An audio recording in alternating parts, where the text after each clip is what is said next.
আমরা যখন জীবনের পথে চলতে গিয়ে হুচট খাই, আমাদের যখন পদস্খলন হয়, তখন আমাদেরকে পথ দেখান একজন চিৎকার করে বলতে হবে, তিনি কে?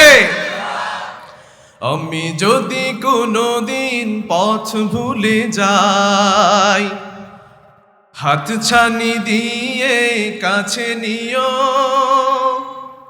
মমতার বন্ধনে আমায় বেঁধে সব ভুল ক্ষমা করে নিও।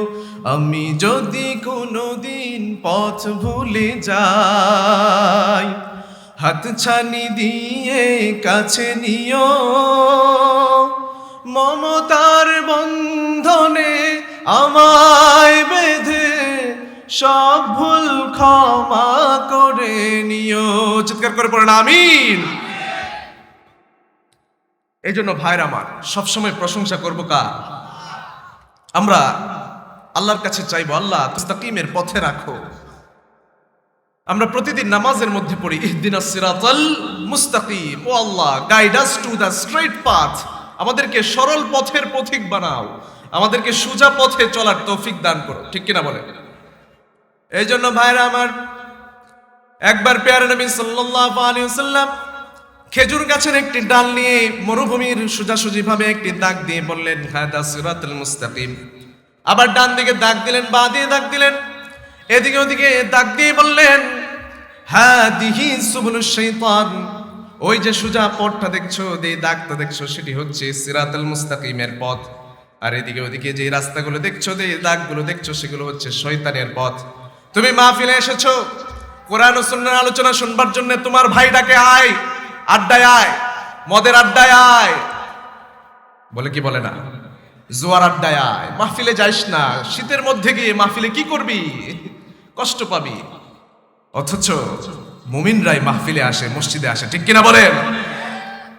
আর মুমিনরা কখনো পথ হারায় না, মুমিনদেরকে পথ দেখায় একজন, চিৎকার করে বলতে হবে, তিনি কে? এই জন্য ভাইরা আমার, সবসময় আমরা প্রশংসা করব সেই মহান রবের, যিনি আমাদেরকে সুস্থ সুন্দরভাবে আমাদের জীবনটাকে পরিচালিত করবার তৌফিক দান করছেন। সেই রবের প্রতি আমরা প্রশংসা বাক্য পড়ব না?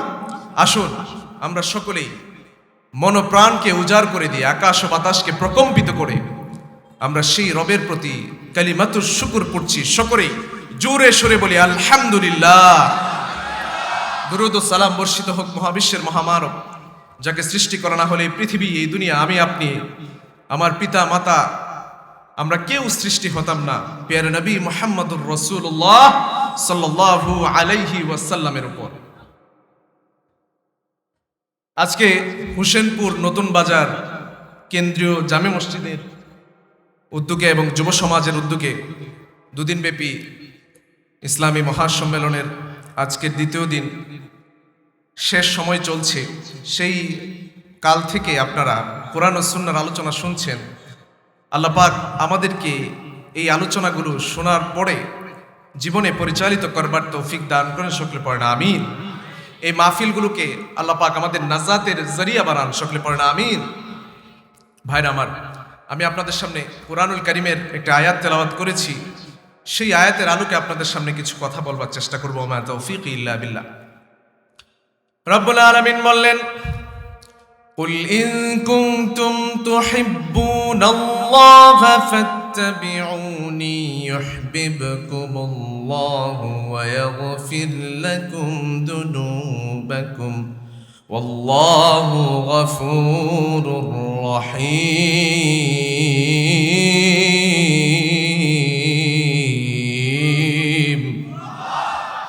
রব্বুল আলামিন বললেন, ও নবী আপনি বলে দিন, তোমরা যদি মহান রব আল্লাহ তাআলাকে ভালোবাসো, তোমাদের প্রথম কাজ হচ্ছে তোমরা পেয়ারা নবীকে অনুসরণ করবে। আর পেয়ারা নবী সাল্লাল্লাহু আলাইহি সাল্লামকে যদি তোমরা অনুসরণ করো, রব্বুল আলামিন তোমাদেরকে ভালোবাসবেন আর তোমাদেরকে মাফ করে দিবেন। সুবহানাল্লাহ। পেয়ারা নবী সাল্লাল্লাহু আলাইহি সাল্লামকে অনুসরণ করার পূর্বে কি করতে হবে? আরেক হাদিসের মধ্যে পেয়ারা নবী সাল্লাল্লাহু আলাইহি সাল্লাম বললেন, লা ইউমিনু আহাদুকুম হাত্তা কুনা হাব্বা ইলাইহি মিন ওয়ালিদিহি ওয়া ওয়ালাদিহি ওয়ান নাসি আজমাইন। কোন মানুষ ততক্ষণ পর্যন্ত মুমিন হতে পারে না যতক্ষণ না সে তার নিজেকে, তার সন্তানকে, তার স্ত্রীকে, তার সম্পদ, তার ব্যবসাকে পেয়ারে নবী সাল্লাল্লাহু আলাইহি ওয়াসাল্লাম থেকে বেশি ভালোবাসলো, সে মুমিন হতে পারলো না। যতক্ষণ না পর্যন্ত পুরো পৃথিবীর যা কিছু রয়েছে সমস্ত কিছু থেকে পেয়ারে নবী সাল্লাল্লাহু আলাইহি ওয়াসাল্লামকে ভালোবাসলো, তখনই সে মুমিন হলো। এই জন্য আমরা মুমিন হতে চাই। কি হতে চাই? মুমিন হতে চাই। কারণ রব্বুল আলামিন আরেক আয়াতের মধ্যে বলে দিয়েছেন, মুমিন হলো যারা, সফল হলো তারা। সুবহানাল্লাহ বলেন। আমরা মুমিন তো দাবি করতে পারি? আল্লাহ পাক আমাদেরকে প্রকৃত মুমিন হওয়ার তৌফিক দান করেন, সকলে পড়েন আমিন। আল্লাহ তাআলা বলেন, قد أفلح المؤمنون।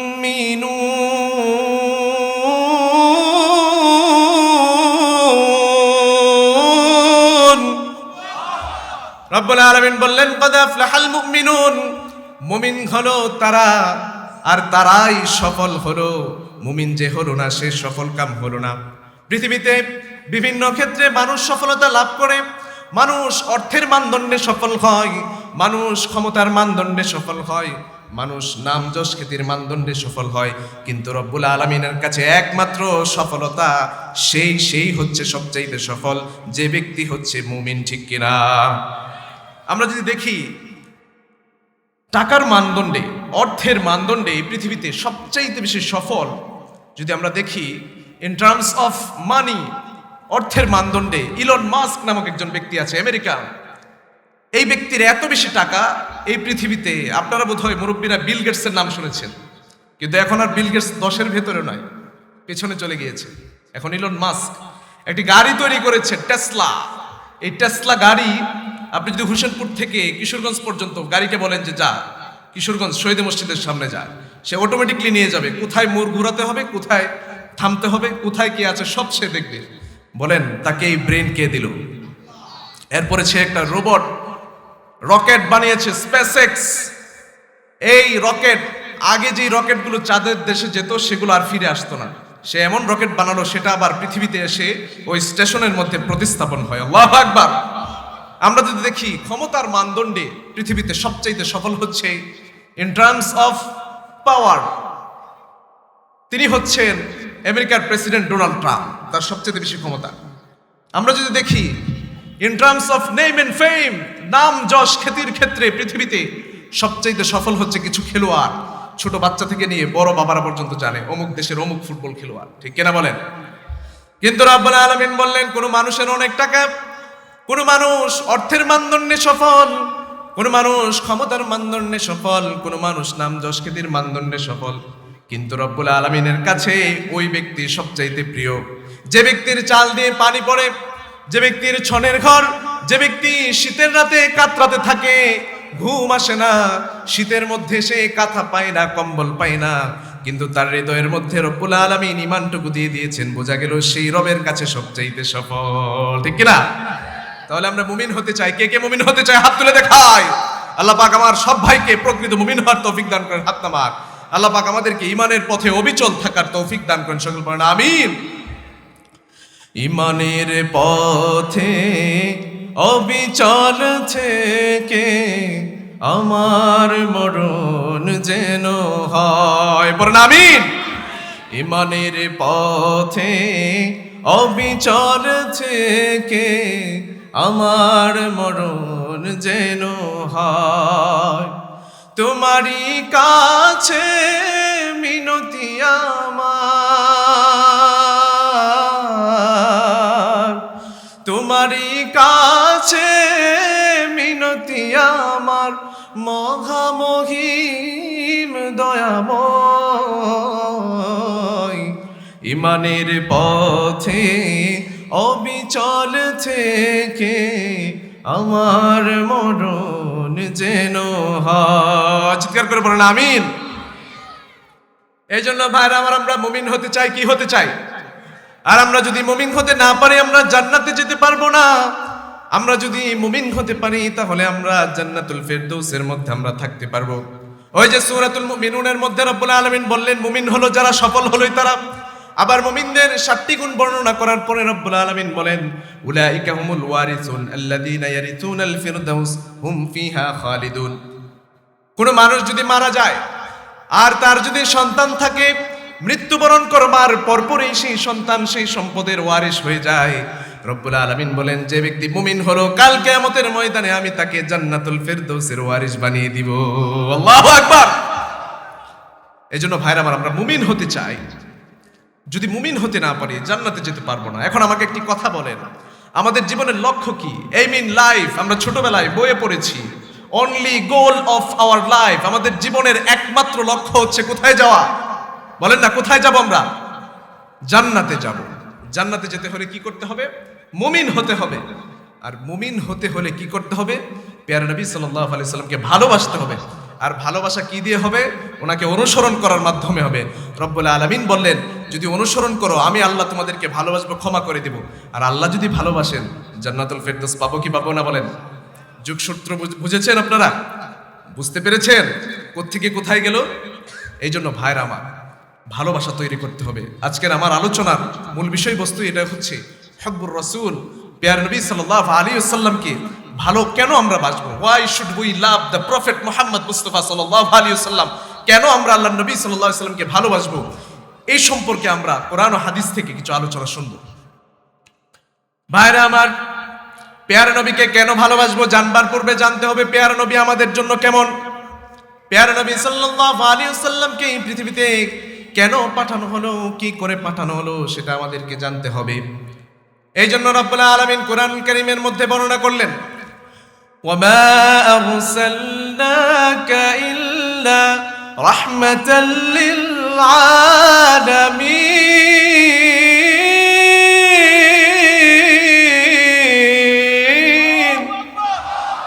রব্বুল আলামিন বললেন, ওয়ামা আরসালনাকা ইল্লা রাহমাতাল লিল আলামিন, শুধুমাত্র মানব জাতির জন্য নয়, শুধুমাত্র মানব গোষ্ঠীর জন্য নয়, শুধুমাত্র দানব গোষ্ঠীর জন্য নয়, শুধুমাত্র ফেরেশতাকুলের জন্য নয়, শুধুমাত্র জিন জাতির জন্য নয়, শুধুমাত্র যারা আকাশে উড়ে বেড়ায় পাখিগুলোর জন্য নয়, শুধুমাত্র যারা বনে জঙ্গলে থাকে তাদের জন্য নয়, শুধুমাত্র যারা পানির ভেতরে থাকে মাছগুলো তাদের জন্য নয়, পুরো পৃথিবীবাসীর জন্য আমার নবীকে রহমত হিসেবে পাঠিয়েছেন কে? রাহমাতাল লিল আলামিন, সবার জন্য রহমত। ইমাম তাবারি রাহমাতুল্লাহি আলাইহি এই আয়াতের ব্যাখ্যায় তিনি বলেন, প্যারা নবী সাল্লাল্লাহু আলাইহি ওয়াসাল্লাম সবার জন্য রহমত, মুমিনের জন্য রহমত, আবার কাফেরের জন্য রহমত। সুবহানাল্লাহ বলেন। মুমিনের জন্য কেমন রহমত? মুমিন যদি প্যারা নবী সাল্লাল্লাহু আলাইহি ওয়াসাল্লামের পদাঙ্ক অনুসরণ করে চলতে পারে, মুমিন যদি তার কথা মতো চলতে পারে, যেদিকে তিনি বলেছেন সেদিকে যায়, যেদিকে নিষেধ করেছেন সেদিকে যায় না। দল বলছে এদিকে আয়, কিন্তু প্যারা নবী বলছে না এদিকে আয়, দল বাদ এদিকে। আল্লাহু আকবার বলেন। সুতরাং বোঝা গেল, মুমিন ব্যক্তি যদি সবকিছু বাদ দিয়ে যেদিকে প্যারা নবী সাল্লাল্লাহু আলাইহি ওয়াসাল্লাম চলতে বলেছেন, হাঁটতে বলেছেন, সেদিকেই হাঁটে, কাল কিয়ামতের ময়দানে সেই মুমিন জান্নাতুল ফেরদৌসের মালিক হয়ে যাবে। সুবহানাল্লাহ বলেন। আবার কাফেরদের জন্য রহমত। কাফেরদের জন্য কেমন রহমত? কাফেররা প্যারা নবী সাল্লাল্লাহু আলাইহি ওয়াসাল্লামের কারণে বর্তমানে আল্লাহ পাক নগদে তাদেরকে শাস্তি দেন না, কিন্তু পূর্বের নবী রাসূলগণ যারা ছিলেন তাদের উম্মতরা যখন তাদের কথা মানত না, যখন তারা তাদের অবাধ্যতা করত, তখন রব্বুল আলামিন নগদে শাস্তি দিয়ে তাদেরকে মেরে ফেলতো, ঠিক কিনা? কিন্তু আবার নবী সাল্লাল্লাহু আলাইহি ওয়াসাল্লাম মায়ার সাগর, দয়ার সাগর, রাহমাতুল লিল আলামিন, তার বদৌলতে বর্তমানে কাফেরদেরকে আল্লাহ নগদে শাস্তি দেন না, ঠিক কিনা? দেখেন, এই যে ইসরায়েলিরা, এই যে আমেরিকান গ্রুপ, এরা মুসলমানদের উপরে কত অত্যাচার করছে, এরপর রব্বুল আলামিন এদেরকে সুযোগ দিচ্ছেন, বারবার সুযোগ দেন। আল্লাহ পাক আমাদের দেশেও কিছু মানুষকে সুযোগ দিয়েছিলেন। তারা মনে করেছিল আল্লাহ বলতে কেউ নাই, তারা মনে করেছিল আমরাই সর্বে সর্বা, কিন্তু রব্বুল আলামিন তাদেরকেও সুযোগ দিয়েছেন কিনা আবার ওইভাবে কিন্তু আযাব দেন নাই। আল্লাহ পাক সবাইকে সুযোগ দিয়ে, বারবার সুযোগ দেয়। উলামায়ে কেরাম আলোচনার মধ্যে বলে, আপনারা জুলুম করবেন না, আপনারা অত্যাচার করবেন না, রব্বুল আলামিন বলতে একজন আছেন, তিনি আপনাদেরকে দেখে নেবেন, ঠিক কিনা বলেন? এই জন্য আমাদেরকে সতর্ক থাকতে হবে। আগামী দিনে আমরা যারা এই বাংলাদেশের কান্ডারি হব, যেই দলেরই হই না কেন, আমরা কোরআনের বিরুদ্ধে কোনো আইন পাশ করব না, ঠিক কিনা বলেন? আমরা কোরআনের পক্ষে থাকবো ইনশাআল্লাহ। আপনারা থাকবেন কোরআনের পক্ষে? কে কে থাকবেন হাত তুলে দেখান। আল্লাহ পাক আপনাদেরকে কবুল আর মঞ্জুর করেন। এই জন্য ভাইরা আমার, প্যারা নবী সাল্লাল্লাহু আলাইহি ওয়াসাল্লাম কাফেরের জন্য রহমত, কাফেরের জন্য কেমন রহমত একটি ঘটনা থেকে আমরা জানতে পারি। প্যার নবী সাল্লাল্লাহু আলাইহি ওয়াসাল্লাম মক্কা বিজয়ের সময় কোনো রক্তপাতবিহীন মক্কার মধ্যে যখন তিনি প্রবেশ করলেন, মক্কাবাসীরা মনে করতে লাগলো এত কষ্ট দিলাম, এত আযাব দিলাম, এত কিছু করলাম, আজকে বুঝি মুহাম্মদ আমাদের উপরে প্রতিশোধ গ্রহণ করে। কিন্তু আমার নবী তো দয়ার নবী, মায়ার নবী, আমার নবী তো রাহমাতাল লিল আলামিন। তিনি কেমন করে মানুষকে কষ্ট দেন, অথচ মানুষ তাকে কত কষ্ট দিল। তিনি যখন রাস্তা দিয়ে হেঁটে যেতেন, মানুষ তাকে কবি বলে গালি দিত, মানুষ তাকে জাদুকর বলে গালি দিত, মানুষ তাকে গণক বলে গালি দিত, মানুষ তাকে পাগল বলে গালি দিত। তিনি যখন নামাজ আদায় করতেন, সেজদারত অবস্থায় গেলে পড়ে মানুষ উটের নাড়ি ভুরিয়ে এনে তার ঘাড়ের মধ্যে রেখে যেত। তিনি যখন নামাজের মধ্যে দাঁড়াতেন মসজিদুল হারামে, মানুষরা এসে তার গলা টিপে তাকে মেরে ফেলতে চাইতো। সেই নবী সাল্লাল্লাহু আলাইহি সাল্লাম আজকে বিজয়ের বেশে মক্কার মধ্যে প্রবেশ করলেন। মক্কাবাসী মনে করলো আজকে বুঝি প্রতিশোধ নিবে। আমাদের সমাজে তো এটাই হয়, কি বলেন?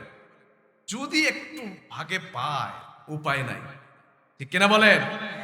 উপায় নাই। কিন্তু আমাদের আপনাদেরকে বলার হচ্ছে এটি, ছেড়ে দেন না, একটু ছেড়ে দেন। আপনার ভাই, আপনার প্রতিবেশী দুহাত জায়গা নিয়ে গিয়েছে, দিয়ে দেন না। কাল কিয়ামতের ময়দানে রব্বুল আলামিন এর বিনিময়ে 10টি দুনিয়ার মতো জান্নাত আপনাকে দিয়ে দিবেন। সুবহানাল্লাহ বলেন। দিয়ে দেন, যা না নিয়ে নাও। এই দুনিয়ার মালিক আমরা নাকি? আজকে আছি কালকে নাই। কখন আজরাইল আলাইহিস সালাম আমাদেরকে ডাক দিয়ে বসে আমরা জানি নাকি? 1 সেকেন্ডের ভরসা আছে। সব মেডিসিন তৈরি হয়েছে পৃথিবীতে। আমি দেখলাম যে কোনো মেডিসিন কি এরকম তৈরি হয়েছে কিনা যেটা মৃত্যুকে আটকাতে পারে। দেখলাম যে না, কোনো বিজ্ঞানী এই পর্যন্ত বানাতে পারে না। আল্লাহকে অস্বীকার করে, নবীকে অস্বীকার করে, কিন্তু মৃত্যুকে অস্বীকার করতে পারে কেউ বলেন? এই জন্য ভাইরা আমার, আমাদেরকে ভালো হয়ে যেতে হবে, আমাদেরকে মুমিন হয়ে যেতে হবে। আমরা যদি প্যার নবী সাল্লাল্লাহু আলাইহি ওয়াসাল্লামকে ভালোবাসতে না পারি, আমরা মুমিন হতে পারবো না। দেখুন প্যার নবী সাল্লাল্লাহু আলাইহি ওয়াসাল্লাম কাফেরদের জন্য কেমন রহমত। ওই যে হযরতে ইউসুফ আলাইহিস সালাম, তার ভাইরা যখন তাকে কূপের মধ্যে ফেলে রেখে এসেছিল, এরপরে বহু বছর পরে যখন তাদের সঙ্গে আবার সাক্ষাৎ হলো, হযরত ইউসুফ আলাইহিস সালাম বললেন, ক্বালা লা তাসরিবা আলাইকুমুল ইয়াউম ইয়াগফিরুল্লাহু লাকুম ওয়া হুয়া আরহামুর রাহিমিন।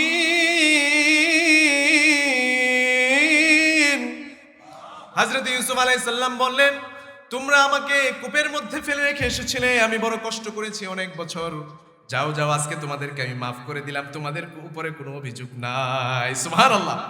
আর আমার নবী তো মায়ার নবী, দয়ার নবী। আমার নবী বললেন, যাও যাও, নির্দিষ্ট কিছু মানুষ ব্যতীত মক্কার সমস্ত মানুষকে আমি মাফ করে দিলাম। আল্লাহু আকবার। কি রহমত! এই রাহমাতাল লিল আলামিনের পদাঙ্ক অনুসরণ করতে রাজি আছি তো আমরা? আল্লাহ পাক কবুল করেন। কারণ আমাদেরকে যেতে হবে জান্নাতে। জান্নাতে যাওয়ার জন্য আমার যা যা প্রয়োজন সব করতে হবে। দেখুন, আজকে মানুষ জীবনে সফল হওয়ার জন্য কত কষ্ট করে, কিন্তু জান্নাত যে সফলতার একদম চূড়ান্ত ফলাফল আমাদের জন্য রব্বুল আলামিন রেখে গিয়েছেন, জান্নাতের জন্য আমরা কতটা কষ্ট করি। আমাদের কষ্ট খুব কম। আল্লাহ, তুমি আমাদেরকে জান্নাতে তোমার পাশে একটা ঘর দিও। সকলে পড়েন আমিন। আল্লাহ, জান্নাতুল ফিরদৌস তুমি আমাদের জন্য কবুল আর মঞ্জুর করো। সকলে পড়েন আমিন। মালিক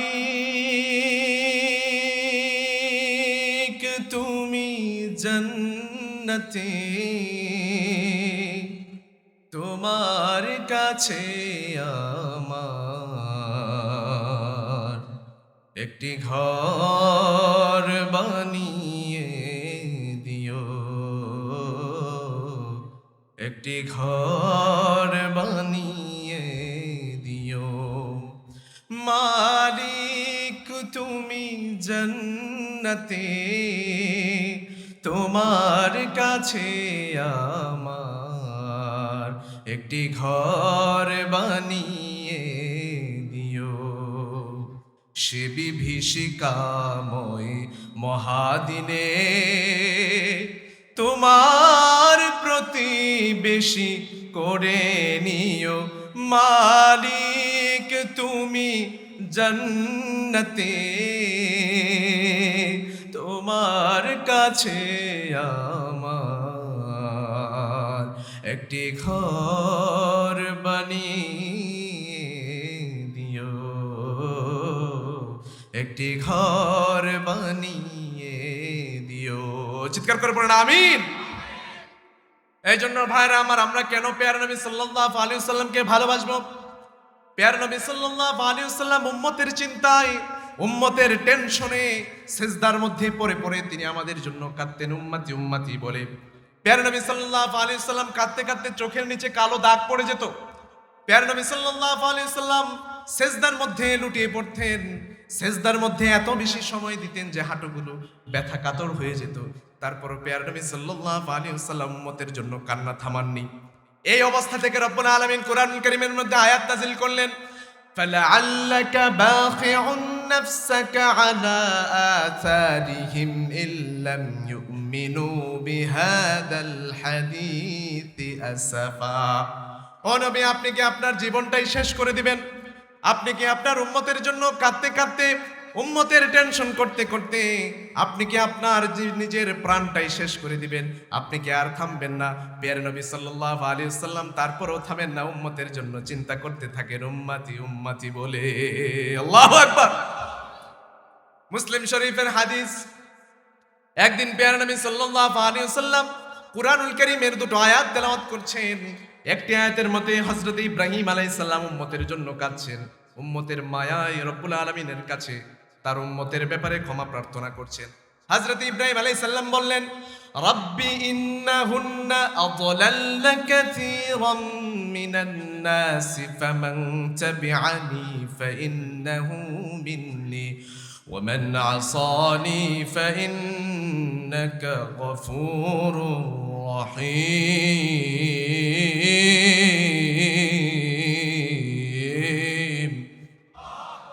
হযরত ইব্রাহিম আলাইহিস সালাম বললেন, ও প্রভু, ও রব্বুল আলামিন, এই যে মূর্তিগুলো, এগুলো আমার মানুষদেরকে ধ্বংস করে দিচ্ছে, মানুষদেরকে কাফের বানিয়ে দিচ্ছে, জাহান্নামের দিকে নিয়ে যাচ্ছে।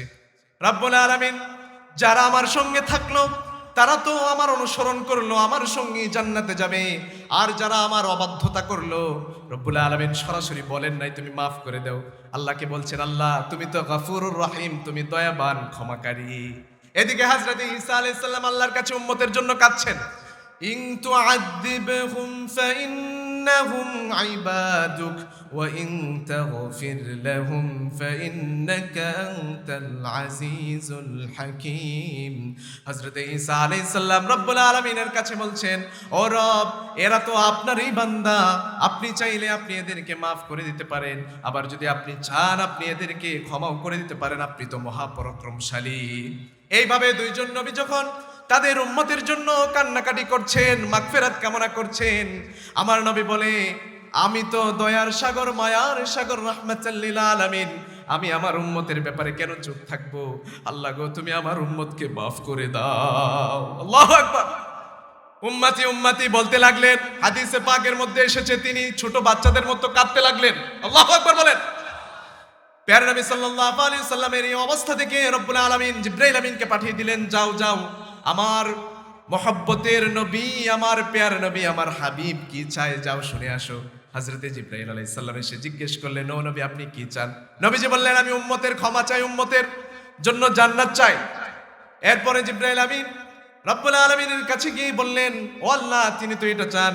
রব্বুল আলামিন পরে জিবরাইল আমিনকে বলে দিলেন, যাও যাও, তুমি আমার নবীকে বলে দিয়ে আসো, খুব মনোযোগ দিয়ে শুনবেন।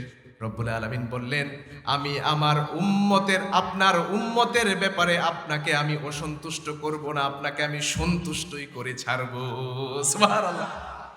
আল্লাহ যদি সন্তুষ্ট করতে চায়, সেই সন্তুষ্টির ফলাফল কি? জান্নাত না? এই জন্য যেই নবী সাল্লাল্লাহু আলাইহি সাল্লাম এত কষ্ট করলেন, পুরোটা জীবন শুধু উম্মতের জন্য চিন্তা করলেন। মেয়ের জন্য কিছু চেয়েছে? স্ত্রীর জন্য? কারো জন্যই নয়, আত্মীয় স্বজনের জন্যই নয়। আর আমরা যদি কোনো সুযোগ পাই, মাশাআল্লাহ, একদম উপরের লেভেল থেকে নিচে লেভেল, চাকরি যা আছে সব নিজের, ঠিক কিনা বলেন? এই জন্য আমার প্রিয় নবী সাল্লাল্লাহু আলাইহি ওয়াসাল্লামের চরিত্রের মতো চরিত্র আমাদেরকে গঠন করতে হবে, ঠিক কিনা বলেন? কারণ চরিত্র যদি নবীজির মতো না হয়, সেই ব্যক্তি সমাজের উন্নয়ন করতে পারবে না। মিছিলের মধ্যে বলা হলো অমুক ভাইয়ের চরিত্র ফুলের মতো পবিত্র, খুঁজে দেখা গেল 2-4টা নারী নির্যাতনের মামলা, ঠিক কিনা বলেন? এই জন্য ভালো মানুষও আমাদের এলাকায় আছে, ইসলামিক নন ইসলামিক দল সব জায়গায় ভালো মানুষ আছে না নাই বলেন? সব জায়গায় আছে। হয়তো কম আছে, কিন্তু আছে।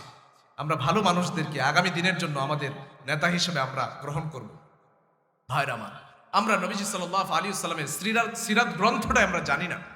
দেখুন, একজন হিন্দু লেখক, তার নাম গুরুদত্ত সিং, তিনি একটি বই লিখেছে, তোমাকে ভালোবাসি হে নবী। আল্লাহু আকবার বলেন না? আপনি লিখেছেন? হিন্দু নবীজি সাল্লাল্লাহু আলাইহি ওয়াসাল্লামকে লিখেছে। আরেকজন খ্রিস্টান লেখক, নাম তার মাইকেল এইচ হার্ট, সে একটি বই লিখেছে, the 100 ranking of the most influential person in history. 100 জন এমন মানুষ এই পৃথিবীতে তিনি র্যাঙ্কিং করেছেন, লিস্টি করেছেন, যারা এই পৃথিবীতে সবচাইতে বেশি প্রভাব ফেলেছে। এদের নিয়ে তিনি একটি বই লিখেছেন।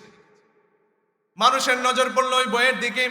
মাইকেল এইচ হার্ট কাকে সর্বপ্রথম সিরিয়ালের মধ্যে রেখেছেন, মানুষের লাইন লেগে গেল। মানুষ খোঁজাখুঁজি করতে লাগলো সর্বপ্রথম ব্যক্তিটিকে।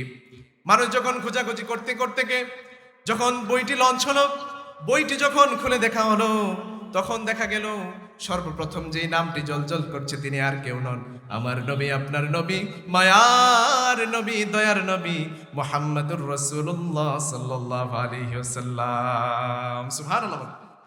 মুসলমান ছিলেন, খ্রিস্টান লেখক। হি ওয়াজ এন খ্রিস্টান রাইটার। তিনি একজন খ্রিস্টান লেখক ছিলেন। মানুষের সমালোচনা লেগে গেল। মানুষরা বলতে লাগলো, কি ব্যাপার, এত বিজ্ঞানী রেখে কেন মুহাম্মদুর রাসূলুল্লাহকে আপনি প্রথমে রাখলেন, কেন অন্যদেরকে আপনি জায়গা দিলেন না?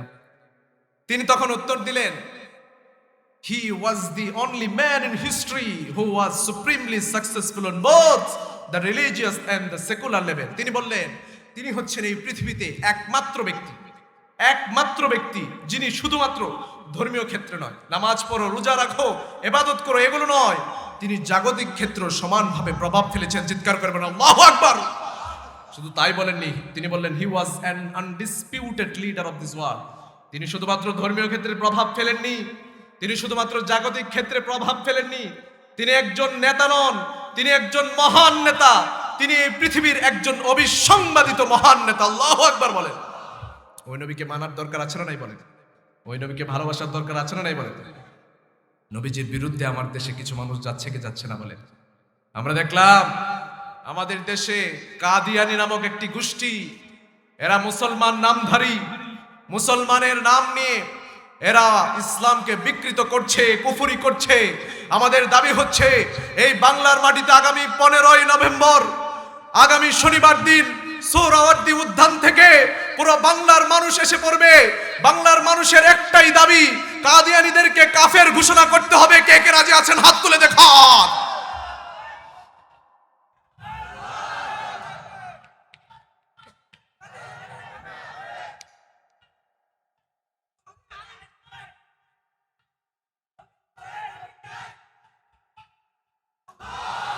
আল্লাহ পাক আমাদের এই উচ্ছ্বাসগুলোকে কবুল আর মঞ্জুর করে সকল পড়েন আমিন। কাফের হয় 3 ধরনের। একটা হচ্ছে সরাসরি কাফের, একদম অস্বীকার করে। আরেকটা হচ্ছে মুনাফিক, 2 নৌকায় পা দেয়, যেদিকে বৃষ্টি সেদিকে ছাতা, যেই দল ক্ষমতায় ওই দল এসে। ঠিক কিনা বলেন? এটাও হইতেছে কাফের, এটাও জাহান্নামী।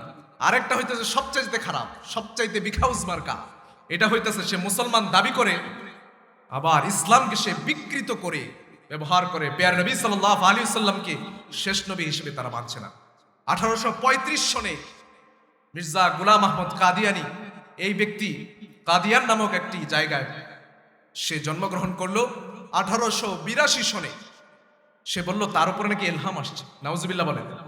এরপরে 1889 সালে সে একটি দল তৈরি করলো, আহমদিয়া, নতুন ধর্ম। আমাদের কথা হচ্ছে, তোমরা নবীকে মানো না, বুঝলাম, তোমরা ইসলাম মানো না, বুঝলাম, কিন্তু তোমরা ইসলামের নাম ভেঙে এদেশে তোমরা মুসলমানদেরকে তোমরা বিপদের পথে দিয়ে যাবে, তোমরা গুমরাহি করবে। তৌহিদি জনতা তোমাদেরকে ছেড়ে কথা বলবে না। ঠিক কিনা বলেন? আমরা দেখলাম এই দেশে শুধুমাত্র নবীজির উপরে নয়, কোরআনকেও মাননা করা হয়। নর্থ সাউথ ইউনিভার্সিটিতে অপূর্ব পাল নামক একটি ছেলে কোরআনকেও মাননা করলো। আবার এই ইউনিভার্সিটিতে আরেকজন শিক্ষক কোরআনের রেফারেন্স দিয়ে তিনি পড়াচ্ছিলেন, তাকে বিশ্ববিদ্যালয় থেকে বের করে দেওয়া হলো, কিন্তু তাকে পাগল বলে সেফ এক্সিট তাকে বাসায় পাঠানো হলো। ঠিক কিনা বলেন? এই জন্য আমাদের স্পষ্ট দাবি, আমাদের নবীর বিরুদ্ধে যদি কেউ যাও, কোন মায়ের সন্তান এই বাংলার বুকে যদি আমার নবীর বিরুদ্ধে যাও, নবীকে অবমাননা করো, আল্লাহকে অবমাননা করো, কুরআনকে অবমাননা করো, তোমাদেরকে তৌহিদি জনতা ছেড়ে কথা বলবে না, ঠিক কিনা বলে?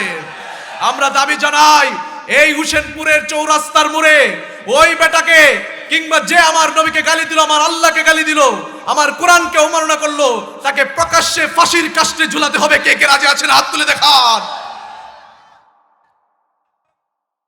এই জন্য ভাইরা আমার, যে নবী সাল্লাল্লাহু আলাইহি ওয়াসাল্লাম আমাদের জন্য এত কিছু করলেন, নবীজি সাল্লাল্লাহু আলাইহি ওয়াসাল্লাম বললেন, আমি তোমাদের পিতার মতো, এক হাদিসের মধ্যে বললেন, আমি তোমাদের পিতার মতো, তোমাদের পিতা যতটুকু ভালোবাসেন তার চাইতে বেশি আমি নবী আমি তোমাদেরকে ভালোবাসি। সুবহানাল্লাহ বলেন।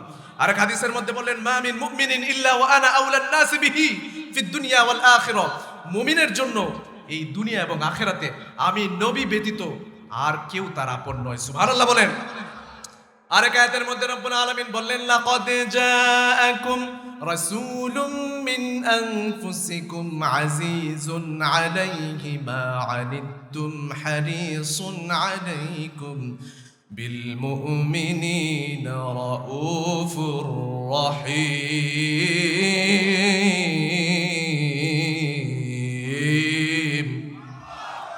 রব্বুল আলামিন বললেন, তোমাদের মধ্য থেকেই আমি একজন রাসূলকে তোমাদের কাছে প্রেরণ করলাম। তোমরা যদি কখনো এইরকম ভাবে হাতে আঘাত করলে তোমরা যখন ব্যথা পাও, তোমাদের নবী সাল্লাল্লাহু আলাইহি ওয়াসাল্লামের এই ব্যথাটাও তার জন্য বড় পীড়াদায়ক। আল্লাহু আকবার। আমরা যদি একটু ব্যথা পাই, এটাও প্যারা নবী সাল্লাল্লাহু আলাইহি ওয়াসাল্লাম সহ্য করতে পারেন। মুসলিম শরীফের আরেক হাদিসের মধ্যে প্যারা নবী সাল্লাল্লাহু আলাইহি ওয়াসাল্লাম বললেন, আমার আর তোমাদের মধ্যে অবস্থা হলো ওই ব্যক্তির মতো, যে ব্যক্তি একটি গর্ত খুঁড়লো, ওই গর্তের মধ্যে আগুন জ্বালিয়ে রাখলো, আর সেই আগুনের মধ্যে এই যে পোকাগুলো, পঙ্গপালগুলো, এগুলো এই গর্তের মধ্যে আগুনের মধ্যে পড়ছিল, আর সেই ব্যক্তি বারবার চেষ্টা করছিল, হায় হায় পোকাগুলো যদি পড়ে যায় তাহলে মরে যাবে, আমি একটু তাদেরকে আটকিয়ে রাখি।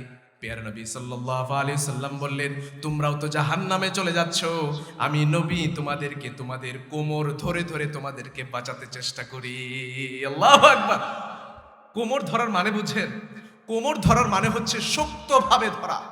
কাউকে আপনি কোমরটা চাপ দিয়ে ধরেন, সে নড়তে পারবে না, ঠিক কিনা বলেন? এই জন্য তিনি আমাদেরকে কোমরটা ধরে ধরে তিনি আমাদেরকে জাহান্নাম থেকে তিনি জান্নাতের দিকে নিয়ে যেতে চান। নবীজি বলেন, এরপরও কিছু মানুষ জাহান্নামে চলেই যায়, ঠিক কিনা বলেন? কিন্তু এটিও নবীজি সাল্লাল্লাহু আলাইহি ওয়াসাল্লামের সহ্য হয় না। নবীজি সাল্লাল্লাহু আলাইহি ওয়াসাল্লাম এই দুনিয়াতে তো ঠিকই, কাল কিয়ামতের ময়দানে পর্যন্ত উম্মতের জন্য কাঁদতে থাকবেন। আল্লাহু আকবার বলেন। এই জন্য নবীর দেশে যেতে রাজি আছি না? কে কে রাজি আছে হাত তুলে দেখায়। হাত আমার আল্লাহ পাক কবুল করেন, আমিন বলেন। দেখুন, দুটি ইনফরমেশন শেয়ার করে আমি আরেকটি আবদার জানাবো আপনাদের কাছে। বর্তমানে স্বর্ণের দাম কত জানেন? কত? 2 লক্ষ টাকার উপরে। স্বর্ণের দোকান আছে না হোসেনপুরে? 2 লক্ষ টাকার উপরে আপ ডাউন করছে। কিন্তু মানুষের লাইন কি কমেছে? মানুষ কি স্বর্ণ কেনা বন্ধ করে দিয়েছে? না, করেনি। মানুষের লাইন এখনো লেগে আছে, মানুষ ক্রয় করছে। আবার দেখেন, কিছুদিন পূর্বে পৃথিবীর সবচেয়ে দামি একটি ফোন লঞ্চ হলো, আইফোন 17 প্রো ম্যাক্স। নাম শুনেছেন আপনারা? বুড়া বাবা না করতেছে, নাম জানে না। আল্লাহু আকবার। 2 লক্ষ টাকার উপরে এই ফোন লঞ্চ হওয়ার পরে যেই ছেলেটি, যেই মেয়েটি রাত্রে ঘুমায় 3টায়, তার সকাল হয় দুপুর 2টায়, সেই ছেলে সেই মেয়ে ওই যে দোকানের সামনে ফজরের আগ থেকেই লাইন ধরে দাঁড়িয়ে আছে, কখন সে কিনবে। আর স্ট্যাটাস দিবে, I am the first person in Bangladesh to buy an iPhone. সে স্ট্যাটাস দিবে, আমি বাংলাদেশের প্রথম ব্যক্তি যে আইফোন 17 প্রো ম্যাক্স কিনেছি। স্ট্যাটাস দিবে। দাম কত? 2 লক্ষ টাকার উপরে। স্বর্ণের দাম কত? 2 লক্ষ টাকার উপরে। এখন আমাকে কেউ বলতে পারবেন না যে হুজুর আমার টাকা নাই। আজকের এই দুনিয়াতে বাংলাদেশে 2 লক্ষ টাকা নাই কারো ব্যাংকে এরকম পাওয়া যায়? খুব কমই পাওয়া যায়। বলে যে এই তো কিছুদিন পরে আমার ছেলেকে বিয়ে দিব, মেয়েকে বিয়ে দিব, এরপরে আমি যাব। আমার আব্বা এক ব্যক্তিকে বলেছিলেন, ভাই অনেক তো হলো, অনেক তো ব্যবসা করলেন, আসেন না এবার একটু আল্লাহর ঘরটা, নবীর কবরটা একটু জিয়ারত করে আসে। বলে এই ভাই আর একটু কিছুদিন পরে এইসব করতে করতে কিছুদিন পরে সে মৃত্যুই বরণ করবে। সত্য কিনা বলেন? এরকম হয় কি হয় না বলেন? এরকম হচ্ছে, প্রতিনিয়ত হচ্ছে। প্রিয় ভাইরা, সিরাত গ্রন্থটি যখন আপনি পড়ে আপনি যখন মদিনার রাস্তা দিয়ে হাঁটবেন, আপনার মনে হবে প্যার নবী সাল্লাল্লাহু আলাইহি সাল্লাম আপনার সঙ্গে হাঁটছেন। আল্লাহু আকবার। আপনি যখন বদরের প্রান্তরে যাবেন, উহুদের প্রান্তরে যাবেন, মদিনা শরীফ থেকে সরাসরি তাকালে উহুদের সেই প্রান্তর দেখা যায়। আপনি সেদিকে অপলক দৃষ্টিতে তাকিয়ে থাকবেন আর ভাববেন, আহা, এর পাদদেশেই বোধহয় নবীজি সাল্লাল্লাহু আলাইহি সাল্লাম আমাদের জন্য কত কষ্ট করেছেন। এর নিচেই কত সাহাবায়ে কেরামের কবর রয়েছে, তিনারা কত কষ্ট করেছেন। প্যারে নবী সাল্লাল্লাহু আলাইহি ওয়াসাল্লামকে রওজা পাকের সামনে গিয়ে সরাসরি সালাম দিতে মনে চায় না? কার কার মনে চায় একটু হাত তুলে দেখান না। আল্লাহ নবী সাল্লাল্লাহু আলাইহি ওয়াসাল্লাম তিনি নিজে সালামের উত্তর দিবেন। আল্লাহু আকবার বলেন। আল্লাহ পাক আমার ভাইদেরকে কবুল করেন, সকলে হাত নামান। আল্লাহ পাক সামর্থ্যবান বানিয়ে দিক, এই বছরই আল্লাহ পাক আমার ভাইদেরকে নবীর দেশে যাওয়ার তৌফিক দান করে, সকলে বলেন আমিন। এই জন্য ভাইরা আমার, আমাদের আশা আছে না? কার কার আশা আছে? আল্লাহ আল্লাহ আল্লাহ, তুমি আমার ভাইদেরকে দেখছো আল্লাহ, আল্লাহ আমি সহ আমার ভাইদেরকে কিছুদিনের ভিতরে আল্লাহ তুমি ব্যবস্থা করে দাও, তোমার গায়েবী খাজানা থেকে তুমি অর্থ দিয়ে আমাদেরকে তোমার দেশে, আল্লাহ তোমার নবীর দেশে যাওয়ার তৌফিক দাও, সকলে বলেন আমিন।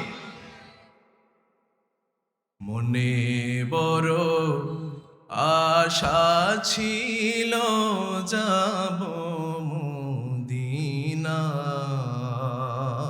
সবাই বলেন, সবাই। মনে বড় আশা ছিল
মনে বড় আশা ছিল যাব মদিনায়। আল্লাহ পাক আমাদের মনের আশা পূরণ করেন, সকল পূরণ আমিন। প্রিয় ভাইরা আমার, আরেকটি হাদিস থেকে আমরা জানতে পারি প্রিয় নবী সাল্লাল্লাহু আলাইহি ওয়াসাল্লাম আমাদেরকে কতটা ভালোবাসতেন। এখন যে হাদিসটা বলবো বুখারী শরীফের হাদিস, এই হাদিসটা আগামী দিনে যারা আমাদের নেতা হবেন, যারা আমাদের এমপি মন্ত্রী হবেন, তাদের ঘরের মধ্যে টাঙিয়ে রাখা উচিত, তাদের মোবাইলের স্ক্রিনে এটা রেখে দেওয়া উচিত, ঘরের মধ্যে রাখা উচিত, গাড়ির মধ্যে রাখা উচিত। এই হাদিসটা শোনার পরেই বুঝবেন কেন রাখা উচিত। প্যার নবী সাল্লাল্লাহু আলাইহি ওয়াসাল্লাম বললেন, তোমাদের মধ্য থেকে কোনো মানুষ যদি মৃত্যুবরণ করে আর তার যদি সন্তান সন্ততি থাকে, তার যদি স্ত্রী থাকে, আবার তার যদি সম্পদও থাকে, তাহলে সেই সম্পদের ওয়ারিশ তার আত্মীয় স্বজন হয়ে যাবে। আর যদি তোমাদের মধ্যে কোনো মানুষের এমন হয় যে তার কিছু ঋণ রয়েছে, এই ঋণগুলো রেখেই সে মৃত্যুবরণ করেছে, তার সন্তানগুলো খেতে পায় না, স্ত্রী ঘরের মধ্যে থাকতে পারে না, বড় অভাবী, বড় কষ্টে আছে, ও দুনিয়ার মানুষ শুনে রাখো, কান খুলে শুনে রাখো, আমার প্যার নবী সাল্লাল্লাহু আলাইহি ওয়াসাল্লাম তাদের ব্যাপারে কি বললেন। প্যার নবী বললেন, আমি নিজে মুহাম্মাদুর রাসূলুল্লাহ, সেই পরিবারের দায়িত্ব আমি নিয়ে নিলাম। সুবহানাল্লাহ। সেই ঋণের দায়িত্ব আমি নবী নিজে নিলাম। আল্লাহু আকবার। আমাদের অবস্থা কি বলেন? এমপি কোনোভাবে হইলেই লন্ডন, আমেরিকা, ঢাকায়, আর এলাকায় আসে না। এই জন্য আমরা চাই যেই হবেন আগামী দিনে আপনারা খোঁজ খবর নিবেন, যেই ভাইয়েরা আপনাদেরকে ভোট দিয়ে জয়ী করলেন তাদেরকে আপনাদেরকে দেখতে হবে। এটা আমাদের আকুল আবেদন। যারা আগামী দিনে আমাদের আপনাদের এই হোসেনপুর এবং কিশোরগঞ্জের যিনি এমপি হবেন তার কাছে আমার আকুল আবেদন, আপনারা গরিবের পাশে দাঁড়াবেন, আপনারা মানুষের পাশে থাকবেন। কারণ প্যারা নবী সাল্লাল্লাহু আলাইহি ওয়াসাল্লাম একদম নিম্ন শ্রেণী থেকে নিয়ে উপরের শ্রেণী পর্যন্ত সবার সঙ্গে সমান ব্যবহার, সবার সঙ্গে সমান আচরণ তিনি করেছেন। প্যারা নবী সাল্লাল্লাহু আলাইহি ওয়াসাল্লামের আচরণ সম্পর্কে দুটো কথা বলে আমি আমার মেইন আলোচনায় চলে যাব। প্যারা নবী সাল্লাল্লাহু আলাইহি ওয়াসাল্লামের মৃত্যুর পরে হযরতে মা আয়েশা রাদিয়াল্লাহু তাআলা আনহার কাছে যখন জিজ্ঞেস করা হলো, ও মা, আমার নবী সাল্লাল্লাহু আলাইহি ওয়াসাল্লামের চরিত্র কেমন ছিল? মা আয়েশা বললেন, কানা খুলুকুহু ওয়াল কুরআন, তোমাদের নবীর চরিত্র ছিল কোরআনের মতো চরিত্র। সুবহানাল্লাহ। কোরআনের মধ্যে থিওরিটিক্যালি যা যা বলা হয়েছে প্যারা নবী সাল্লাল্লাহু আলাইহি ওয়াসাল্লামের জীবনীতে প্র্যাকটিক্যালি রব্বুল আলামিন পুরোটা দেখিয়ে দিয়েছেন। সুবহানাল্লাহ বলেন। আবার আরেক মা হযরতে উম্মে সালামা রাদিয়াল্লাহু তাআলা আনহার কাছে জিজ্ঞেস করা হলো, ও মা, আমার নবীর চরিত্র কেমন ছিল? হযরতে উম্মে সালামা বললেন, আইন্দামা ইয়ামশি রাসূলুল্লাহি আলাল আরদ কান্নাল কুরআন ইয়ামশি আলাইহি, তোমাদের নবী যখন রাস্তা দিয়ে হেঁটে যেতেন, তোমাদের নবী যখন হাঁটতেন, তখন মনে হতো কেমন যেন কোরআনটাই হেঁটে হেঁটে যাচ্ছে। আল্লাহু আকবার। এই জন্য চরিত্র হতে হবে কার মতো? প্যারা নবী সাল্লাল্লাহু আলাইহি ওয়াসাল্লামের মতো। ওয়া ইন্নাকা লাআলা খুলুকিন আযীম, আপনাকে আমি চরিত্রের সর্বোচ্চ স্তরে আপনাকে আমি প্রতিষ্ঠিত করেছি। সুবহানাল্লাহ বলেন। এই জন্য ভাইরা আমার, আমাদের চরিত্র হতে হবে প্যারা নবী সাল্লাল্লাহু আলাইহি ওয়াসাল্লামের চরিত্রের মতো। আল্লাহ পাক সবাইকে এইরকম চরিত্রবান হওয়ার তৌফিক দান করে, সকলে পড়েন আমিন। প্রিয় ভাইরা আমার, প্যারা নবী সাল্লাল্লাহু আলাইহি ওয়াসাল্লামকে কতটা ভালোবাসতে হবে আবার জানি আমরা।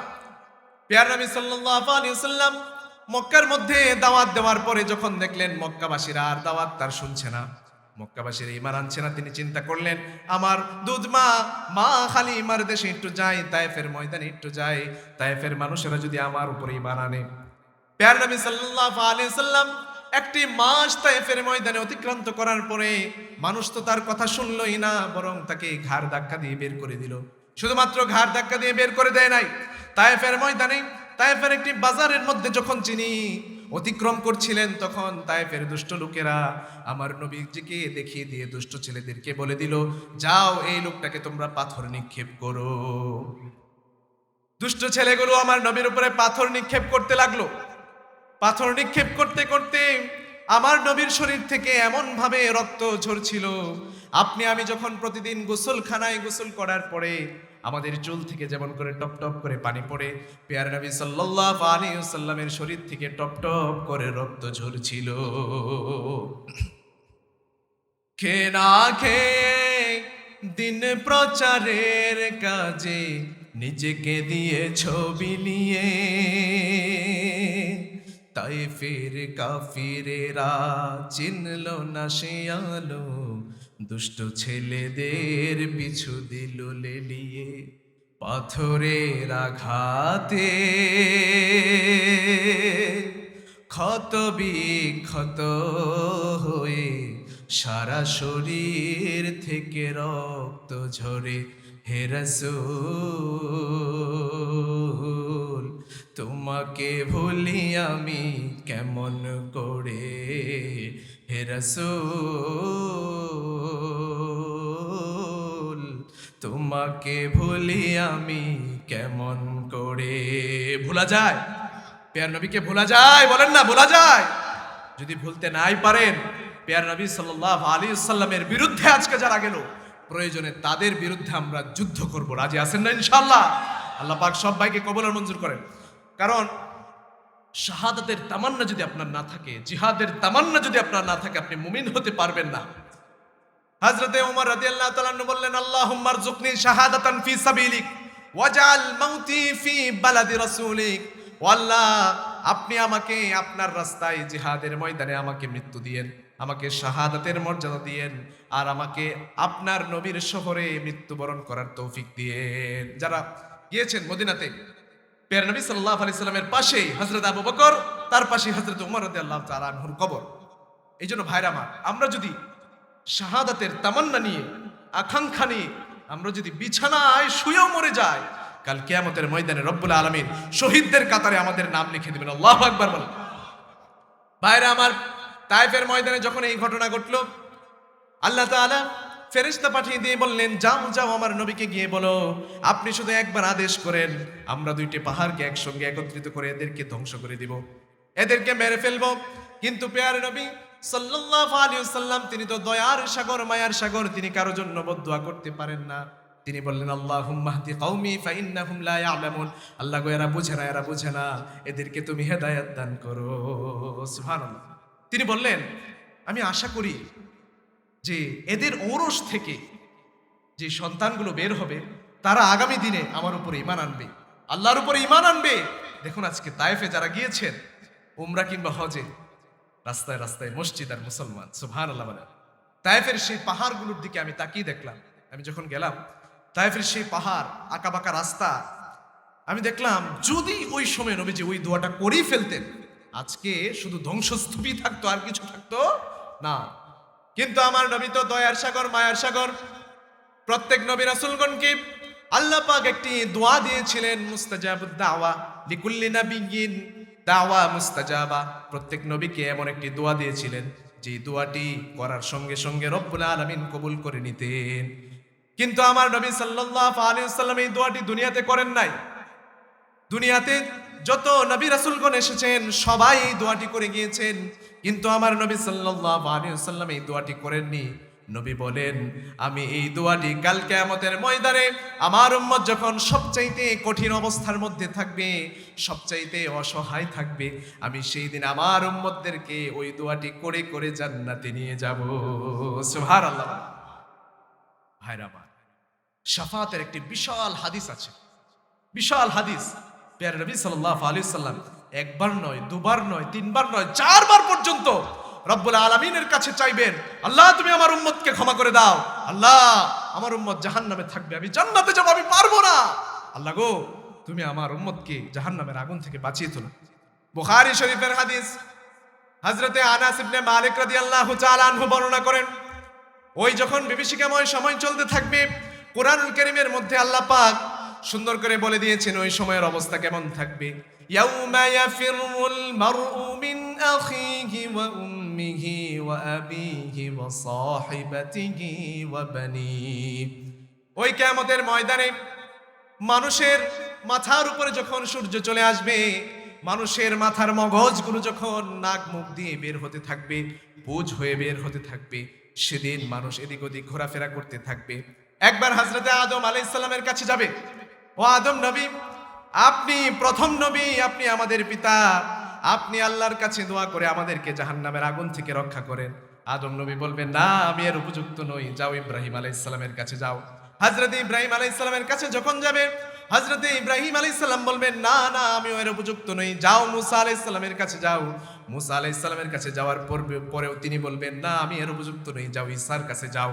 হযরতে ঈসা আলাইহিস সালামের কাছে যখন যাবেন, মানুষরা যখন তার দ্বার প্রান্তে দাঁড়িয়ে থাকবেন, তখন তিনি বলবেন, আজকে যদি কোনো মানুষ তোমাদেরকে শাফাত করতে পারে, তিনি একমাত্র ব্যক্তি মুহাম্মদুর রাসূলুল্লাহ সাল্লাল্লাহু আলাইহি ওয়াসাল্লাম। সুবহানাল্লাহ।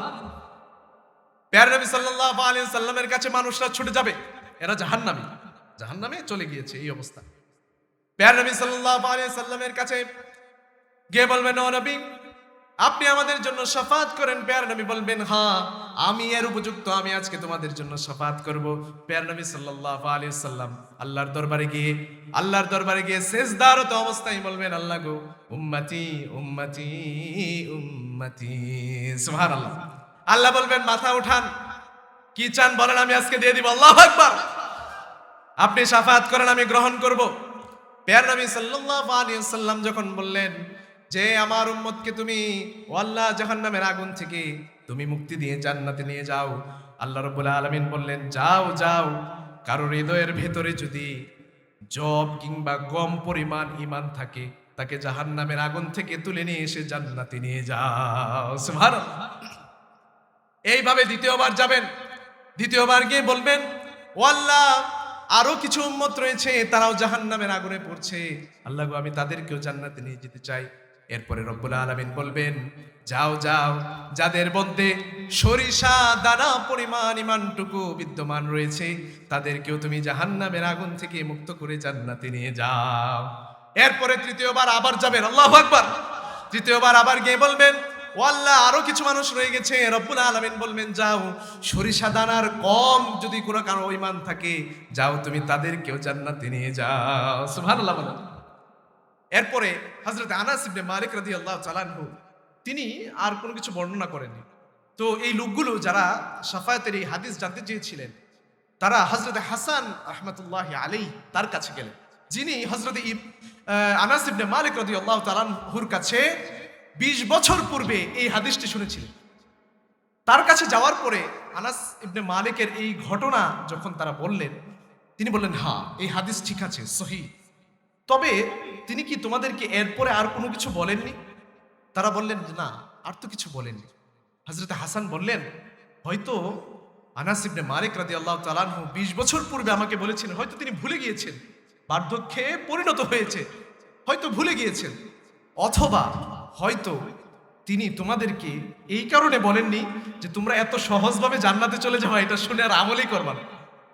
ফজরের নামাজ শেষ, ফজরের নামাজ কি কোনো নামাজই নাই, এই জন্য হয়তো তিনি তোমাদেরকে বলেননি। হযরতে হাসান তারপর বর্ণনা করলেন, চতুর্থবার রব্বুল আলামিনের কাছে আল্লাহর কাছে যাবেন প্যারা নবী সাল্লাল্লাহু আলাইহি সাল্লাম, আল্লাহু আকবার। চতুর্থবার গিয়ে বলবেন, আরো কিছু মানুষ রয়ে গিয়েছে, তাদেরকে আমি জাহান্নামের আগুন থেকে জান্নাতে নিয়ে যেতে চাই। তখন রব্বুল আলামিন বলবেন, এই কাজটা আপনার করতে হবে না, আমি নিজেই করব। যারা অন্তত জীবনে একবার লা ইলাহা ইল্লাল্লাহ বলল, তাদেরকেও আমি জাহান্নামের আগুন থেকে রক্ষা করে তাদেরকে জান্নাতে পাঠিয়ে দিব। সুবহানাল্লাহ। ওই নবীকে ভালোবাসার দরকার আছে না নাই বলেন? আছে না নাই বলেন? এই হোসেনপুর থেকে আগামী 15 তারিখ শনিবার দিন অনেকগুলো বাস যাবে, ওলামায়ে কেরামের সঙ্গে যোগাযোগ করবেন। নবীর দুশমন যারা, তাদের বিরুদ্ধে আমাদের দাঁড়াতে হবে কি হবে না বলেন? আমরা কোন দল আমরা জানি না, বিএনপি হই, জামায়াত ইসলামী হই, চরমোনাই হই, খেলাফত মজলিস হই, আমি যেই দলই হই না কেন, হেফাজতে ইসলাম যাই হই না কেন, নবী তো আমাদের তিনি। কি বলেন? আজকে যদি বিএনপির কোনো ভাইকে যদি অন্য ভাই বলে যে জিয়াউর রহমান সাহেব তিনি স্বাধীনতার ঘোষক ছিলেন না, তার সদস্যপদ থাকবে? আজকে যদি আওয়ামী লীগের কেউ বলে যে শেখ মুজিবুর রহমানকে আমি মানি না, তার সদস্যপদ থাকবে? তাকে সেই দলে রাখা হবে? আমাদের নেতা যিনি, আমরা যাকে আমাদের জান থেকে বেশি ভালোবাসি, সেই প্যার নবী সাল্লাল্লাহু আলাইহি ওয়াসাল্লাম, যিনি আমাদের সবার মহান নেতা, তার বিরুদ্ধে যে যাবে, তার বিরুদ্ধে আমাদের তলোয়ার দ্বারা পরাস্ত পারবো কিনা ইনশাআল্লাহ বলেন? এই জন্য ভাইরা আমার, কে কে রাজি আছেন 15 তারিখ যেতে? কে কে রাজি আছেন? মাশাআল্লাহ, আল্লাহ পাক আমাদের সব ভাইকে কবুল মঞ্জুর করেন, সকল করেন আমিন। যারা যেতে নাও পারি, অন্তত মনে তাদের জন্য ঘৃণা রেখে আমরা ঘরের মধ্যে আমরা আল্লাহর কাছে দোয়া করব, আল্লাহ তুমি আমাদের এই সরকারকে সুবুদ্ধি দাও। এই তো কিছুদিন পরে চলে যাবে, যদি এই কাজটা করে যেতে পারে, বাংলার মুসলমান এই সরকারকে কোনোদিন ভুলবে না, ঠিক কিনা বলেন? এই জন্য আমাদের দাবি হচ্ছে, তুমি অমুসলিম হিসেবে ঘুরে বেড়াও, no problem, we have nothing to business with you, তোমার সঙ্গে আমার কোনো কিছু নেই। তুমি অমুসলিম হিসেবে থাকো, সংখ্যালঘু হিসেবে থাকো, তোমাদেরকে অধিকার দিব, কোনো সমস্যা নেই। কিন্তু মুসলমানের নাম ভাঙিয়ে অমুসলিমদের মতো কাজ করবে, আরো বেশি খারাপ কাজ করবে, তোমাদেরকে আমরা ছেড়ে কথা বলবো না। এই জন্য ভাইরা আমার, সব কিছুর বিরুদ্ধে গেলে কিছু বলি না। আমার পিতার বিরুদ্ধে গেলে আমি কিছু বলি না, আমার মায়ের বিরুদ্ধে গেলে আমি কিছু বলি না, আমার আত্মীয় স্বজনের বিরুদ্ধে গেলে আমি কিছু বলি না, কিন্তু আমার নবীর বিরুদ্ধে গেলে প্রয়োজনে আমার জানটাও প্রস্তুত রাখি নবীর ইজ্জতকে রক্ষা করার জন্য, ঠিক কিনা বলেন? ভাইরা আমার, সাহাবায়ে কেরাম প্যারা নবী সাল্লাল্লাহু আলাইহি ওয়াসাল্লামকে কতটা ভালোবাসতেন? How much did the companions love the prophet Muhammad Mustafa সাল্লাল্লাহু আলাইহি ওয়াসাল্লাম? সাহাবায়ে কেরাম কতটা ভালোবাসতেন। এই যে জীবনের কথা বললাম, আসেন একজন সাহাবীর একটু ঘটনা শুনলে আমরা জানতে পারবো। হযরতে খুবাইব রাদিয়াল্লাহু তাআলা আনহু তিনাকে কাফেররা গ্রেফতার করে তানঈম নামক একটি স্থানের মধ্যে তাকে নিয়ে যাওয়া হলো। তাকে যারা গ্রেফতার করলো তার নাম হচ্ছে হারেসের সন্তান। হারেসকে এই হযরতে খুবাইব রাদিয়াল্লাহু তাআলা আনহু হত্যা করেছিলেন বদরে। এই হারেসের সন্তানেরা হযরতে খুবাইব রাদিয়াল্লাহু তাআলা আনহুকে গ্রেফতার করে তানঈম নামক একটি স্থানের মধ্যে তাকে দাঁড় করানো হলো। ওই যে শুলের মধ্যে চড়ানো হলো, হাতের মধ্যে পেরেক লাগিয়ে দেওয়া হলো, পায়ের মধ্যে পেরেক লাগিয়ে দেওয়া হলো, মানুষেরা চাকু দিয়ে গুতাতে লাগলো, তার শরীরের মধ্যে ক্ষত বিক্ষত করতে লাগলো। এরপরে তাকে যখন ফাঁসি দেওয়া হবে তখন তাকে জিজ্ঞেস করা হলো, তুমি কি চাও তোমার পরিবর্তে তোমার নবীকে হত্যা করা হোক? তুমি কি চাও তোমার নবীর পরিবর্তে এখানে তিনি থাকুক আর তোমাকে আমরা ছেড়ে দিই? তখন হযরতে খুবাইব বললেন, আমার জীবন যদি লাখো বার কোটি বার যদি আমার জন্ম হয় আর আমি যদি নবীর জন্য রক্ত দিতে পারি, লাখো কোটি বার আমি নবীর জন্য রক্ত দিব, নবীর শরীরে একটি আঁচ লাগাতে আমি দেব না। আল্লাহু আকবার! কি পরিমাণে ভালোবাসতেন, সুবহানাল্লাহ। এই জন্য ভাইরা আমার, নবীজিকে ভালোবাসবো তো। নবীজিকে ভালোবাসার আমাদের প্রকাশ হবে কেমন করে প্রকাশ করব? আমরা অনুসরণের মাধ্যমে, জিলাপি খেয়ে না, বিরিয়ানি খেয়ে নয়, আমরা প্রকাশ করব অনুসরণের মাধ্যমে। এই জন্য ভাইরা আমার, আপনাদেরকে যেহেতু আজকে আমরা আমাদের জীবনের একমাত্র লক্ষ্যের কথা বললাম, একটি আমলের কথা বলে যাই। প্রতিদিন কোন মানুষ যদি ফজরের পরে, যদি সন্ধ্যার পরে, মাগরিবের পরে একটি দোয়া পড়ে, সাইয়্যিদুল ইস্তিগফার, অনলাইনে সার্চ করবেন, উলামায়ে কেরামের কাছে জিজ্ঞেস করে নেবেন একটু বড় আছে। কোন ব্যক্তি যদি নিশ্চিত দৃঢ় বিশ্বাসের সঙ্গে রব্বুল আলামিনের কাছে তিনি যদি দোয়া করেন, তিনি যদি এই ইস্তিগফারটুকু পড়েন, সেদিন কিংবা সেই রাতে যদি তিনি মৃত্যুবরণ করেন, তিনি নিশ্চিত জান্নাতে যাবেন। সুবহানাল্লাহ বলেন। এখন আমার মা বোনেরা বলবেন, হুজুর এত আলোচনা করলেন, আমাদের জন্য কিছু বললেন না কেন? আমরা কি করলাম? তো তাদের জন্য আমি একটা হাদিস বলে হুজুর চলে আসছেন, আমি আর সময় লম্বা করব না, সংক্ষিপ্তভাবে এটি বলে আমি শেষ করে দিব ইনশাআল্লাহ।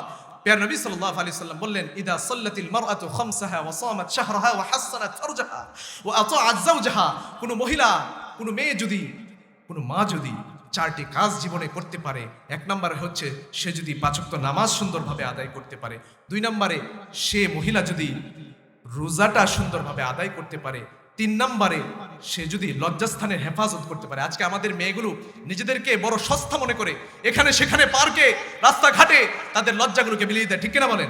লজ্জাস্থানের হেফাজত। 4 নম্বরে স্বামীর অনুসরণ করতে হবে, স্বামীর অনুসরণ করতে হবে। এটা বোধহয় পারবে না, পারতে হবে।